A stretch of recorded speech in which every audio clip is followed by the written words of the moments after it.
simula nga po ngayong araw ay ipinatutupad na rin yung pagbebenta ng 20 pesos kada kilong bigas para sa sektor ng transportasyon dito sa ating bansa. Kaya naririto po tayo ngayon sa ADC Kadiwa, dito po sa Elliptical Road, dito po sa Quezon City para sa programa ng Department of Agriculture na BBM o 20 bigas meron na.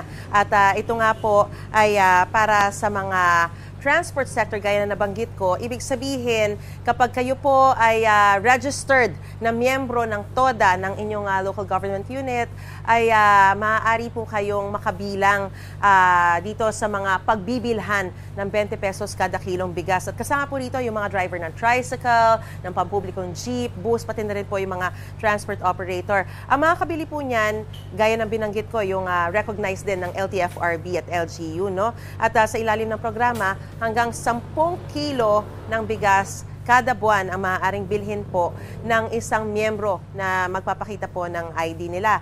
Ayon sa Department of Agriculture, tinatayang aabot sa mahigit 57,000 na public transport workers mula sa 5 pangunahing lungsod ang makikinabang sa programa ngayong araw. Ipinatutupad din ng DA ang programa sa pakikipag-ugnayan sa Department of Transportation, Department of Interior and Local Government at Land Transportation Franchising and Regulatory Board na tumulong sa pagtukoy sa mga benepisyaryo mula sa transport sector. Ayan, makikita po natin dito si ate, ready na po siyang magbenta nitong 20 pesos kada kilong bigas para sa mga darating na mga miyembro ng mga TODA registered sa LTFRB pati sa LGU.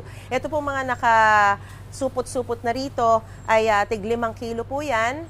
Oo. So, nakalagay dito, bring your own eco bag para hindi na sila magpo-provide pa ng karagdagang plastic.